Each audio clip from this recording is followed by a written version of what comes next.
You know, something is being dropped in my spirit. You remember how scripture says, I've not read that passage in a long time, but scripture talks about how when the Lord met the disciples, they went and abode with the Lord Yeshua for a time. They went to it. There's a scripture, one of the Gospels, that actually talks about how they went and they abode with him for some days after he called them. It's playing in my spirit, and I know I wrote about this some years ago in one of my notes. How that whenever the Lord calls people, he calls them to himself. He first calls them to him before he calls them for signs and for wonders. He first calls them to sit with him. So in that gospel, when the disciples were called of the Lord Yeshua, even my own eyes are now itching and firing. When the Lord called the disciples, it says they abode with him. They went to stay at his house for some days. Have you gone to stay at the house of the Lord Yeshua for some days? Before you go out to minister, before I sit here to minister, have I sat at the feet of Yeshua?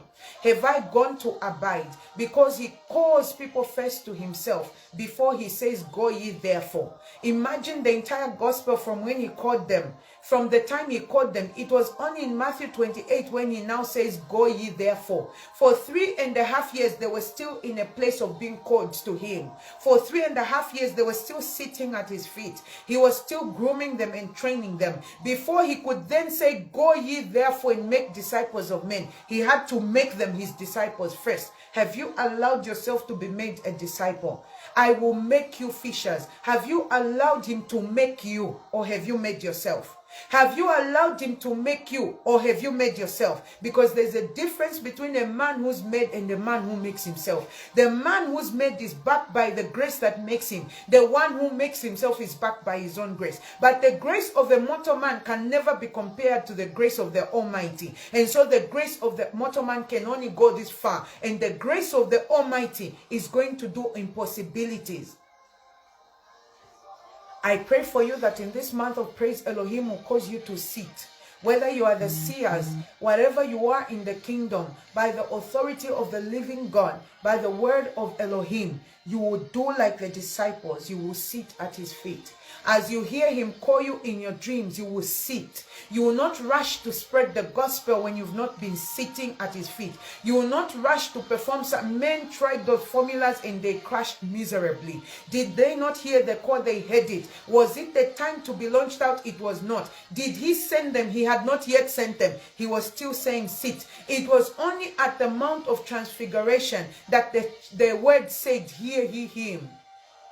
At the baptism, he simply said, this is my beloved son in whom I'm well pleased. It ended there. This is my beloved son in whom I'm well pleased. And the sentence ended. It was at the Mount of Transfiguration when he extended the sentence. Hear ye him. Has the Lord told you or told men to hear ye him? Has the Lord intimated to men to hear you? Because when he does that, he's now saying, I'm now sending you to them. When he's sending you to men, he tells them to listen to you. He actually says it, this is my son, hear ye him. This is my daughter, hear her him. But we know there are no daughters in the spirit, they are all sons. But before that day could come, there was a process. It's the same with his disciples. Before he could say, go ye therefore, there was a training, there was a process. I pray for you by grace, because I sense a lot of activations are happening this morning. In the name of Yeshua, as the Lord activates you, as he shows you standing on a stage ministering to thousands of people, you will have the grace to say, Lord, have you said, hear ye him already or not? If he says, not yet, I'm only at the point of saying, you are my beloved Vin, or you are my beloved Anne, you will sit down and remain beloved at his feet. You will not run out to go and do a work he has not sent you. You will not run out to send yourself until he sends you. When grace